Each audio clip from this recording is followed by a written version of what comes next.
नमस्ते, मैं वरुण कुमार। आप सभी को अपने YouTube चैनल वरुण एकेडमी में आप सभी को स्वागत करता हूं। आज का जो टॉपिक लेके आए हैं वो कक्षा 10 के वास्तविक संख्या का वस्तुनिष्ठ प्रश्न है। जो भी विद्यार्थी इस बार 2026 में परीक्षा देने जा रहे हैं वो सब परीक्षा देने से पहले एक बार जरूर इसको देख लें। इसी प्रकार का प्रश्न वास्तविक संख्या से देखने को मिलेगा। ये प्रश्न अगर आप कर लीजिएगा तो उम्मीद है कि वहां पर आपको बहुत अच्छा इस प्रकार के क्वेश्चन से आपको बहुत सहायता मिलेगा। एक बार जरूर अच्छे से देख लीजिए। इसी प्रकार के प्रश्न कई वर्षों से पूछा जा रहा है, इसलिए मैंने हर एक टॉपिक से एक एक पॉइंट लेकर के आपके पास यहाँ पर क्वेश्चन 15 तो प्रश्न रखे हैं। 15 के 15 प्रश्न बहुत ही वेरी इंपॉर्टेंट है, बहुत ही मोस्ट इंपॉर्टेंट क्वेश्चन है। एक बार जरूर आप लोग बढ़िया से देख लीजिए। अच्छा लगे तो लाइक कीजिएगा, सब्सक्राइब कीजिएगा और चैनल को बेल आइकन को दबाना मत भूलिएगा। चलिए, पहला प्रश्न है, रूट 12 का परिमेयकरण क्या होगा? रूट 12 का परिमेयकरण करें। रूट 12 का परिमेयकरण कैसे करेंगे? रूट 12 का परिमेयकरण देख लीजिए। रूट 12 आपके पास प्रश्न है। अगर इस प्रकार के प्रश्न आपको आएंगे कि रूट 12 का परिमेयकरण करें तो कैसे कीजिएगा आप रूट 12 का परिमेयकरण? रूट 12 का परिमेयकरण आप कैसे कीजिएगा? बहुत सिंपल सा प्रश्न है। इसका परिमेयकरण करने के लिए आपको पहले रूट 12 को आप क्या कीजिएगा? रूट 12 के फैक्टर ढूंढना पड़ेगा। तो 12 को आप फैक्टर कीजिएगा तो क्या होगा? 2 से कीजिएगा तो 6, 2 से कीजिएगा तो 3, 2 में 4, 4 तिया कितना हो गया? 12, 2 में 4, 4 तिया 12। 12 का जो गुणनखंड आ गया जिसमें 2 का जोड़ा पड़ेगा, 2 बाहर आ जाएगा, अंदर क्या हो जाएगा? 2√3। इसका राइट आंसर जो होगा डी द करेक्ट आंसर। इस प्रकार से रूट 12 का परिमेयकरण क्या होगा? वहां पर आपको रूट 25 पूछ सकता है, रूट 30 पूछ सकता है, रूट 35 पूछ सकता है, रूट 18 पूछ सकता है। आप वहां पर इस प्रकार के गुणनखंड अगर पूछेगा इसका परिमेयकरण करें तो परिमेयकरण करने के लिए उसको क्या कीजिएगा? गुणनखंड कर दीजिएगा और गुणनखंड करने पर जिसका जोड़ा निकलेगा उसको बाहर कर दीजिएगा, जिसका नहीं जोड़ा बनेगा वो अंदर ही रहेगा। इस प्रकार आपका राइट आंसर जो होगा डी द करेक्ट आंसर। दूसरा प्रश्न जो हमने रखे हैं, यदि भाग एल्गोरिथम a बराबर b क्यू प्लस r में b बराबर 4 है, q बराबर 5 है और r बराबर कितना है? 1 है, यानी b बराबर कितना दिया है? 4 है। b बराबर कितना है? 4 है। q बराबर कितना है? 5 है और r बराबर कितना है? 1 है। तो आपसे पूछा है a का मान क्या होगा? कई बार इस प्रकार के प्रश्न पूछा है, कई बार से आप देख रहे हैं, पिछले कई वर्षों से इसी प्रकार का प्रश्न देखने को मिलता है। कभी a निकालना रहेगा, कभी b निकालना रहेगा, कभी q निकालना रहेगा, कभी r निकालना रहेगा। इस क्वेश्चन में आपको a निकालना है। अगर a निकालना सीखे तो ऑलरेडी सब कुछ निकाल सकते हैं इसमें आप। a बराबर क्या है? भाज्य बराबर भाजक गुने भागफल प्लस शेष होता है। a बराबर b क्यू प्लस r होता है। तो a निकालना है। b कितना दिया है? b दिया है मेरे भाई 4 दिया है। b कितना दिया है? 4 दिया है। q कितना है? q 5 है और r कितना? 1 है। a बराबर 5 चौका 20 और ये कितना हो जाएगा? 21। a बराबर कितना हो गया? 21। 21 क्या होगा? b 21 किस ऑप्शन है? b में है। b the correct option. b the क्या हो जाएगा? Correct option. इस प्रकार से तीसरा प्रश्न जो है उसका एचसीएफ निकालना है। ये भी क्वेश्चन कई वर्षों से आपको देखने को मिलता है। कई वर्षों से इस प्रकार के प्रश्न आपको देखने को मिलता है। देखिए क्या प्रश्न, तीसरा प्रश्न क्या कहती है? तो दूसरा प्रश्न था। अब तीसरा प्रश्न देखिएगा। तीसरा में कहता है 6x⁴y है तथा 12xy है। इसका एचसीएफ निकालना है। बच्चे आप लोग समझते होंगे, अंक वाले को निकाल लेते हो, लेकिन एक्स वाई साथ में लगाते कैसे इसका एचसीएफ होगा? बहुत आसान सा एचसीएफ है। एक बार देख लीजिए, इस प्रकार के प्रश्न आपको देखने को मिलेगा तो बढ़िया से आप इसको कर सकते हैं। 6 का क्या होगा? 6x⁴y है। इसको क्या करेंगे? 6 का करेंगे तो क्या होगा? 2 गुने क्या होगा? 2 गुने 3 होगा, 2 तिया कितना होगा? 6 होगा।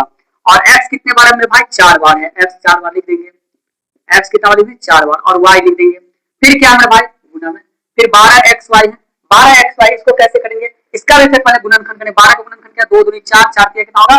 12। और फिर क्या है? x गुने क्या है? y है। x गुने क्या है? y है। इस प्रकार से इसका गुणनखंड कर देंगे। अब इसके बाद इसको दोनों में जोड़ा देखेंगे किसका सामने सामने मिल रहा है, मैचिंग करेंगे। दो दोनों में है तो एचसीएफ कितना हो जाएगा? पहले तो 2 होगा, फिर सर 3 का भी पुर रहा है, 3 भी क्या हो रहा है? मिल रहा है। और एक x मिल रहा है और एक y मिल रहा है। यानी सर 2 गुने 3 गुने x गुने क्या मिल रहा है? y। एचसीएफ मेरे भाई होगा 2 तिया 6, 6xy हो जाएगा। y मेरे भाई 6xy इसका एचसीएफ हो जाएगा। इस प्रकार से 6xy आपको option number D the correct option, D the correct option. आप जानिए चौथा प्रश्न जो हम लेके आए हैं आपके पास। चौथा प्रश्न बहुत ही इंपॉर्टेंट है। इसमें कहता है चौथा प्रश्न की रूट 10 और गुने रूट 15 बराबर है। रूट 10 गुने रूट 15 बराबर है, यानी इसको दोनों को गुना करना है। इसका अब इसका छोटा से छोटा रूप में कैसे बनाया? इसको सब रूट में दिया है आंसर, तो देखेंगे पहले कैसे इसको करेंगे। रूट 10 को रूट 15 से गुना करेंगे तो मेरे भाई कितना? 15 नहीं 150 होगा। अब 150 को क्या करेंगे बच्चों? 150 को आप वहीं पर फैक्टर कर दीजिए। 150 करेंगे तो 2 से 75 होता है सर, और 3 से 25 होगा सर। अब 5 25 सर क्या हो रहा है? 150 का 150 का हो रहा है 2 गुने 3 और 5 गुने 5 हो रहा है। सर जोड़ा किसका फुट रहा है? जोड़ा सर फुट रहा है 5 का। जोड़ा किसका फुट रहा है सर? 5 का, और अंदर में क्या रह गया 3 दूनी 6, 5√6 इसका क्या हो जाएगा आंसर हो जाएगा। इस प्रकार से अगर प्रश्न आपको देखने को मिलेगा परीक्षा में तो आप ऐसे ही प्रकार के इसको करिएगा, छोड़ने का कोई जरूरत नहीं है। इसका आंसर क्या हो जाएगा 5√6 हो जाएगा, 5√6 हो जाएगा। अगला कहता है निम्न में कौन सी अभाज्य संख्या है। आपको हम पढ़ाए थे कि अभाज्य संख्या क्या होता है। अभाज्य संख्या होता है एक से बड़ी हुई सभी संख्या जिनमें स्वयं या एक के अलावा अन्य संख्या से भाग नहीं लगे, उसे हम क्या कहते हैं अभाज्य संख्या कहते हैं। उसे क्या कहते हैं अभाज्य संख्या कहते हैं। एक से बड़ी वे सभी संख्या जिनमें स्वयं या एक के अलावा अन्य संख्या से भाग नहीं लगे उसे अभाज्य संख्या कहते हैं। सर अभाज्य संख्या में सोचे आपको क्या पूछा है कि कौन सी अभाज्य संख्या, भाई 29। आपको ऑप्शन में पहला में है, क्वेश्चन नंबर कितना है 5। क्वेश्चन पूछता है सबसे कौन सी अभाज्य संख्या था 29।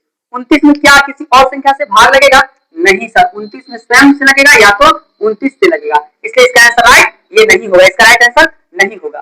तो इसका क्या होगा 29 इज द करेक्ट आंसर, क्योंकि 29 में स्वयं या एक से लगेगा और किसी से नहीं लगेगा। दूसरा ऑप्शन में है 25, 25 में तो और कोई लग जाएगा, तो ये भाज्य संख्या हो जाएगा। 16 में भी और संख्या से लग जाएगा, 15 में, लेकिन 29 में किसी और संख्या से भाग नहीं लगेगा, इसलिए अभाज्य संख्या का आंसर पूछा है, ए इज द करेक्ट आंसर। आगे कहता है दो लगातार संख्याओं का मौसा क्या होगा। दो लगातार संख्याओं का मौसा आपको क्या पूछे, दो लगातार संख्या का, दो लगातार संख्या मान लीजिए 2 और 3 या 3 4 1 2, तो दो लगातार संख्या का मौसा हमेशा एक ही होता है। सर कैसे एक होगा, तो 2 में 3 से मौसा करके दिखा दीजिए। 2 एकम 2, एक बचा 2 मरतबे 2 को 1 से गुणा तो 2 क्या कट गया, ठीक आपका ऐसे कितना होगा एक ही होगा। 2 और फिर दो लगातार संख्या का मौसा क्या होगा एक होगा, दो लगातार संख्या का मौसा क्या होगा एक। इसका आंसर क्या है बी द करेक्ट आंसर, 6 बन गया। अब 7वां प्रश्न पर चलते हैं। 7वां प्रश्न कहता है यदि ए और बी अभाज्य संख्या है, ए और बी का लॉसा क्या होगा। भाई याद रखिए जब दो अभाज्य संख्या का अगर हम लॉसा निकालेंगे तो उसको गुना करना पड़ता है। कोई भी संख्या हो, जैसे मान के 2 और 3 अभाज्य संख्या है, इसका अगर आपको एलसीएम पूछा तो क्या होगा 2 और 3 को गुना कर दो। भाई हम लोग बनाते अगर भिन्न का जोड़े बनाते हैं 2 और 3 का भिन्न आते आता है हर रहता है, उसमें क्या करते हैं दोनों का गुना कर दो तो अच्छी हो जाएगा। तो दो अभाज्य संख्याओं का आपको लॉसा क्या होता है उसका गुना करना पड़ता है। तो मेरे पास दो अभाज्य संख्या क्या है ए और क्या है बी है, ए और बी को गुना करें तो क्या होगा मेरे पास ए बी होगा। सर तो दो लगातार दो ए और क्या यदि ए और बी का अभाज्य संख्या है तो ए बी का लॉसा क्या होगा, तो सर ए बी होगा। क्या होगा ए बी होगा। इसका राइट आंसर क्या होगा A B, A B C the correct answer. 8वां क्वेश्चन है, 8वां क्वेश्चन देखिए यदि पी और क्यू दो अभाज्य संख्या तो उसका मौसा क्या होगा। याद रखिएगा अभाज्य संख्या का लॉस और उसका गुना कर देना पड़ता है, और मौसा अभाज्य संख्या का मौसा एक होता है। अभाज्य संख्या का मौसा क्या होता है एक होता है, क्योंकि संख्या किसी से करता है तो नहीं करता तो उसका मौसा क्या होगा एक होगा। आप मान के चलिए 2 और 3 का मौसा निकालिए, 2 और 3 का मौसा निकालिए तो कितना होगा एक। आप 5 7 का निकालते देखिए तब पर भी एक होगा। तो दो अभाज्य संख्या का मौसा क्या होगा एक होगा, यानी दो अभाज्य संख्या पी और क्यू भी संख्या क्यों ना उसका मौसा क्या होगा एक होगा। अब 9 नंबर क्वेश्चन जो है इसका अभाज्य संख्या कितना होगा एक होगा, उसका अभाज्य संख्या कितना होगा एक होगा। आगे कहता है 156 के अभाज्य गुणनखंड में 2 का घातांक क्या होगा। बहुत अच्छा प्रश्न है। 156 के अभाज्य गुणनखंड 2 का घातांक क्या होगा, यदि 2 से 2 का कितना अभाज्य गुणनखंड आएगा 156 है, आपके पास क्या है 156 है। 156 को आप क्या कीजिए फैक्टर कर दीजिए और देखिए 2 कितने बार आता है। तो 2 से देखेंगे 2 7 14, 2 8 16, 2 से 39। आप 2 से तो लगेगा 3 से लगेगा, तो बस यही पर आप छोड़ दीजिए, बाकी आपको बनाने का अच्छा है तो 3 से करें तो 13 होगा। तो हमको 2 बार पूछा, 2 कितना बार है 2 बार, 3 कितना बार 1 बार, 13 कितना बार 1 बार आया। 2 का पावर कितना होगा मेरे भाई 2 होगा। ऐसा प्रश्न आपको परीक्षा में देखने को मिलता है। बी ए इधर क्या हो जाएगा 156 का ए इधर करेक्ट आंसर। 9 नंबर क्वेश्चन का आंसर क्या हो जाएगा ए ऑप्शन हो जाएगा। अगला कहता है दो संख्याओं का गुणनफल 86 70 यानी 8670 है। दो संख्याओं का गुणनफल कितना है, दो संख्या कितना मानेंगे 10 नंबर क्वेश्चन, दो संख्या मानेंगे ए और बी। ए बी का गुणनफल कितना है आपको 8670 है, कितना है 8670। दो संख्या का गुणनफल कितना है 8670। आगे कहता है उसका मौसा कितना है, यानी उसका सर एलसीएम कितना है, सॉरी एचसीएफ उसका कितना है मौसा पूछा है। एचसीएफ कितना है सर एचसीएफ सर 17 दिया है। एचसीएफ कितना दिया है 17, तो हमसे पूछा एलसीएम क्या होगा। एलसीएम दो संख्या का निकाला तो बड़ा अच्छा प्रश्न है। एलसीएम दो संख्या का निकालेंगे तो क्या होगा पहली संख्या गुणे दूसरी संख्या अब बट्टा क्या हो जाएगा एचसीएफ हो जाएगा। बड़ा अच्छा सा प्रश्न है। पहली संख्या गुणे दूसरी संख्या एचसीएफ कैसे निकलेगा देख लीजिए। एलसीएम निकालने के लिए सिंपल सा प्रश्न है। ए बी कितना है दोनों का गुणनफल कितना है 86 70 और एचसीएफ कितना है 17 है। तो 17 से काटे 17 पचे 85, एक बचा 17 एकम 17 और कितना आ जाएगा कितना था 86 70 था 0 पे 0 कितना आ जाएगा एलसीएम। एलसीएम हो जाएगा सर 510।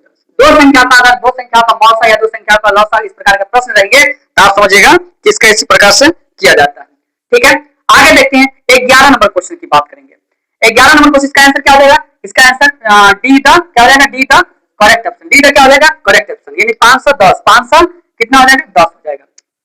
चलिए आगे कहता है 11 नंबर क्वेश्चन 0.7 है। 11 नंबर क्वेश्चन कहता है 0.7 पर पावर रैंकिंग है, को क्या होगा इसका आंसर? 7 पर पावर रैंकिंग है। बहुत सिंपल सा प्रश्न, इस प्रकार के प्रश्न आपको देखने को परीक्षा में मिलेंगे। सर कैसे हटाएंगे, इसको बनाएंगे कैसे? दशमलव है, दशमलव क्या अंक है? एक अंक। रैंकिंग हटाने के लिए क्या करते हैं, नीचे एक घटाते हैं और ऊपर में दशमलव से पहले वाला संख्या घटा, दशमलव से पहले वाला 0 0 को थोड़ी घटाए तो कुछ होगा, ऊपर में 7 का 7 हो जाएगा और नीचे क्या 10 से जाएगा तो 9 होगा। 7 7 बटा कितना हो जाएगा सर? 7 बटा 9 हो जाएगा। बी तब क्या हो जाएगा? करेक्ट आंसर हो जाएगा। आगे कहते हैं, सॉरी यहाँ पर ये ए द करेक्ट आंसर। अगला कहते हैं 11 में ए द करेक्ट आंसर, ये बी था ऑप्शन, इसमें 12 टिक लग गया, सॉरी। अब 12 नंबर क्वेश्चन क्या कहता है? 0.3 है। 12 नंबर क्वेश्चन कहता है 0.3 पर पावर रैंकिंग है प्लस 0.4 पर पावर रैंकिंग है, तो टी बटा इसका सरलतम रूप क्या होगा? सरलतम रूप क्या होगा भाई? इसका सरलतम जोड़ना है, इसको सरलतम रूप कैसे करेंगे? ऐसा कि जैसे अभी बताया ऊपर वाले वैसे करेंगे। दशमलव के बाद एक अंक है तो एक जोड़ा रैंकिंग घटेगा तो इसमें से एक घटेगा, ऊपर 0.0 से पहले वाला संख्या घटा तो 3 को घटाएंगे तो कोई वैल्यू पैदा नहीं होगा। जैसे 4 है, रैंकिंग घटेगा, दशमलव घटेगा तो एक जीरो उठेगा तो दशमलव उड़ गया। अब रैंकिंग घटाने के लिए नीचे ऊपर दोनों में क्या करते हैं, दशमलव से पहले वाला ऊपर में घटाते हैं, नीचे में 1 घटा देते हैं, तो क्या हो जाएगा? 3/9 होगा। ये 3 बटा क्या हो जाएगा? 9, और ये कितना हो जाएगा? 4/9। दोनों का एलसीएम लेंगे तो 9 और 3 प्लस 4 कितना होगा भाई? 7/9 हो जाएगा। कितना हो जाएगा? 7/9 हो जाएगा। आपको कितना नंबर क्वेश्चन बताया? 12 बी बन गया। 12 का आंसर क्या होगा? 7/9, बी द करेक्ट आंसर। अब हम लोग बात करते हैं 13। अब हम आप लोग को बताते हैं 13 नंबर प्रश्न पर 13 नंबर कैसे बनेंगे। सर 13 नंबर बहुत आसान होता है। 13 नंबर कैसे क्वेश्चन बहुत आसान है, कैसे है देख लेते हैं हम लोग। 13 नंबर कैसे आसान है एक बार देखिए आप लोग। 13 में कहता है, 13 में कहता है कि कैसे आसान है एक बार देख लेते हैं हम लोग, थोड़ा गीला था। चलिए 13 नंबर में हम लोग देखते हैं 13 कैसे आसान है। 13 में कहता है 0.375 है। 13 में कहता है 0.375 है। इसको P बटा Q के रूप में बताइए। P बटा Q के रूप में Q का रूप बताइए। बताना है P बटा Q के रूप में, लेकिन किसका रूप बताना है? Q का रूप बताना है। बहुत आसान सा प्रश्न है। दशमलव के बाद कितना अंक हुआ? दशमलव के बाद 3 अंक है तो 3 को जोड़ देंगे। हमको P बटा Q में किसका रूप पूछ रहा है? Q का रूप पूछा है, यानी नीचे वाला रूप पूछा है, तो नीचे वाला गुणनखंड करके देखिए। 1000 नीचे में उसी का गुणनखंड का पूछा है। 2 का कितना होगा? 500। फिर क्या होता है? 2 से करेंगे तो 250, 2 से करेंगे तो 125, और 5 से करेंगे तो 25, और 5 से करेंगे तो 5। तो Q का रूप क्या होगा? 2 कितना बड़ा है? 1 2 3, 2 आया था 3 3 बार, 5 कितना बड़ा है? 1 2 3, 5 भी आया 3 बार। यानी हमसे पूछा था P बटा Q जो होता है 2 का पावर n गुने 5 का पावर m, शांत रूप में पूछा था, तो आपको Q का मान क्या आया है? 2 का पावर कितना है? 3 बड़ा है, 5 का पावर कितना है? 3 बड़ा है। बहुत अच्छा सा क्वेश्चन था। नीचे वाले को गुणनखंड करना था 2 और 5 का, जिसका गुणनखंड पूरा उसका पावर पूछा था। 2 का 3 और 5 का 3, D the correct answer, D the correct answer. 14 पूछा निम्नलिखित में कौन परमेय संख्या है? बहुत अच्छा प्रश्न, कौन परमेय संख्या? भाई परमेय संख्या वही हो सकता है जिसको P बटा Q के रूप में लिखा जाएगा, और जिसको P बटा Q के रूप में नहीं लिखा जाएगा वो परमेय संख्या हो सकता नहीं होगा। सर कैसे? आपके पास ऑप्शन में √3 परमेय संख्या नहीं है सर। आपके पास दूसरा ऑप्शन है 2√2 बटा √2, सर ये ही हो जाएगा। 2 इसका बचेगा 2/1 हो गया, परमेय संख्या यही है। तीसरा आपका ऑप्शन है 4 + √5, ये परमेय संख्या नहीं है क्योंकि √5 है। और चौथा है √6, ये भी परमेय संख्या नहीं है। इसका बी द क्या हो जाएगा? करेक्ट आंसर हो जाएगा।